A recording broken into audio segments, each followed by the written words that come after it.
The fire that spreads, the zeal of Fr.Mermier. My dear brothers and sisters, today I want to reflect with you on a virtue that defined Father Peter Mermier and his missionaries, zeal. Zeal for Father Mermier was not just a human enthusiasm or a restless energy. It was a holy fire, born of love for God and souls, sustained by prayer and sacrifice, purified of self interest, and modeled on Christ Himself. In one of his letters, he calls zeal charity in its splendor, in its most perfect brilliance. To understand Mermier's zeal is to understand the very heartbeat of his missionary spirit. The first point for our reflection today is zeal, a holy attraction to mission. Even as a young professor, Mermier was fascinated by the wider world. While studying in Rome, he pored over books of geography.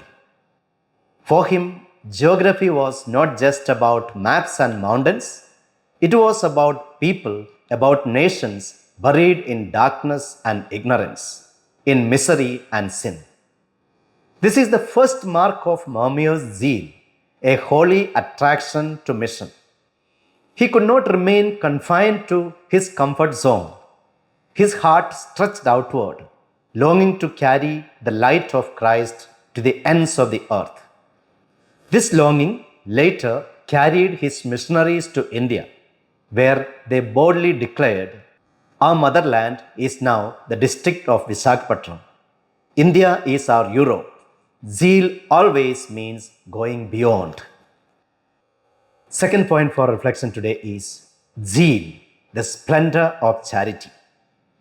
In a letter to Father Francis Larry, Mermier wrote, "I do not seek my glory.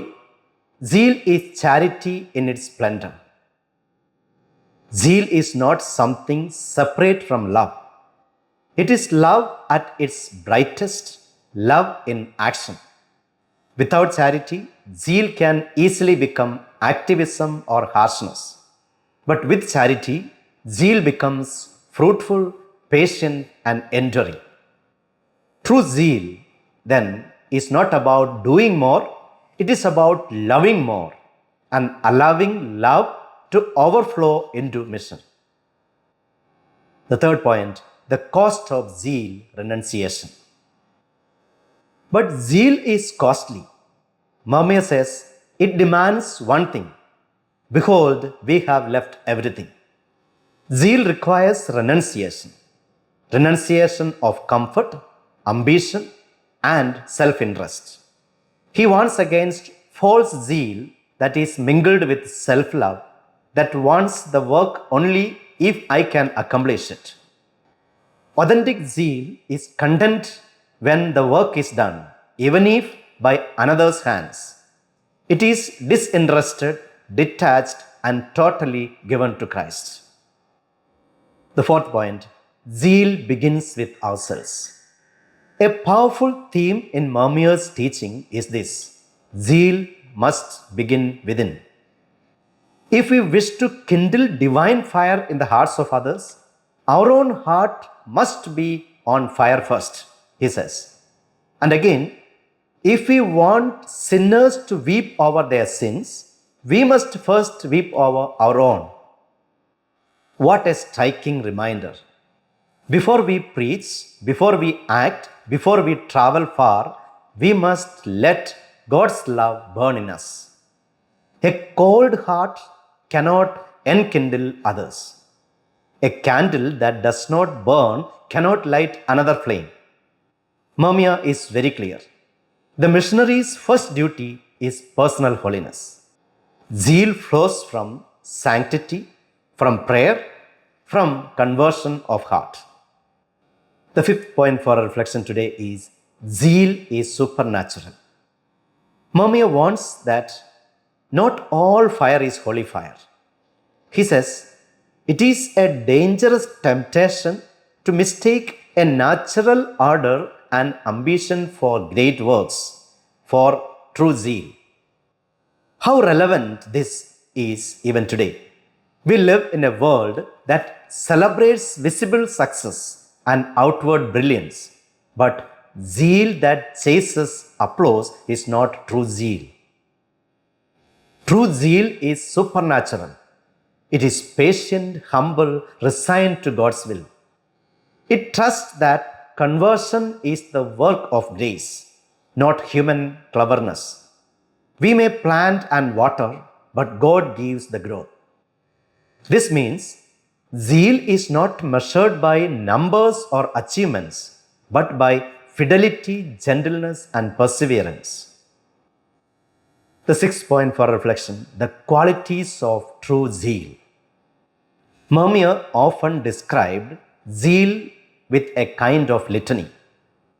He calls it holy, humble, disinterested, prudent, gentle, patient. And he contrasts it with false zeal, a zeal that is passionate, ambitious, impetuous, angry, vain, or jealous. Let us pause briefly and look at each of these. Humility. True zeal seeks only God's glory, not my success. Patience. Zeal knows that God's grace works in hidden ways, often slowly. Gentleness. Like St. Francis says, zeal pursues with kindness, not force. Prudence. Zeal acts with wisdom, guided by the Spirit, not by impulse. Such zeal is not a wildfire that burns out quickly. It is a steady flame shining quietly, enduring through time. The seventh point for reflection: Christ, the model of zeal. For Father Mermier, the true master of zeal is Jesus himself. He tells his missionaries, it is from this ineffable source that we must draw. Jesus' zeal was tender with sinners, fierce against hypocrisy, tireless in preaching, and obedient to the Father's will. He consumed himself for the salvation of souls. Mermier urges us to imitate this zeal, to begin with our own conversion, to let our hearts burn, and then to spend ourselves for others, even at great cost.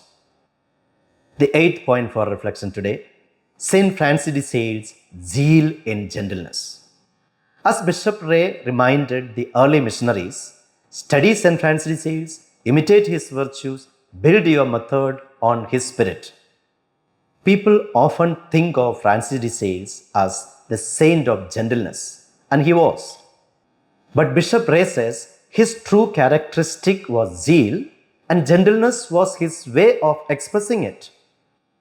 This is the Salesian model: zeal that is firm against sin, but tender towards sinners, strong in truth, but gentle in charity. This is the balance Mermier wanted for his missionaries. Ninth point for our reflection today is disinterested zeal, God's glory alone. Mermier teaches that the hallmark of authentic zeal is that it seeks God's glory, not our own. He wrote, "May God's name be made holy. May His kingdom come and not ours. May His will be done and not ours." That is the heart of disinterested zeal. Even if our efforts seem fruitless, even if we face trials or setbacks, we remain serene because the work belongs to God. We are only servants. This frees us from anxiety about success. We plant, we water, we labor, but the harvest is God's. The 10th point for our reflection today: zeal as thanksgiving. Finally, Father Mermier saw zeal as a gift, a reason for gratitude.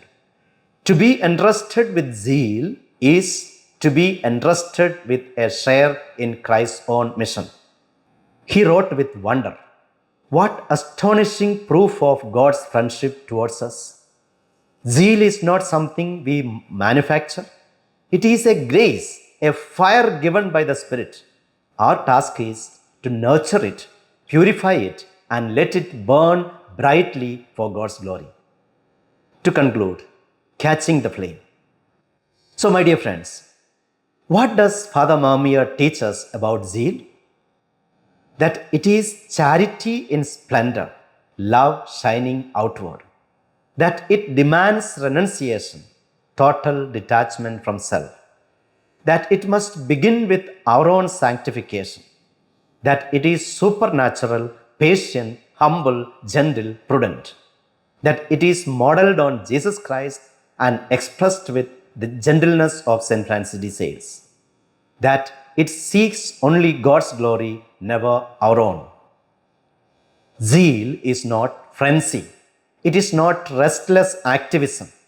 It is love that burns steadily, consuming us for God's kingdom. May our hearts, like Father Mermier's, be set ablaze with this holy zeal. May we too be able to say with conviction, Soli Deo honor et gloria. To God alone be honor and glory. Live Jesus.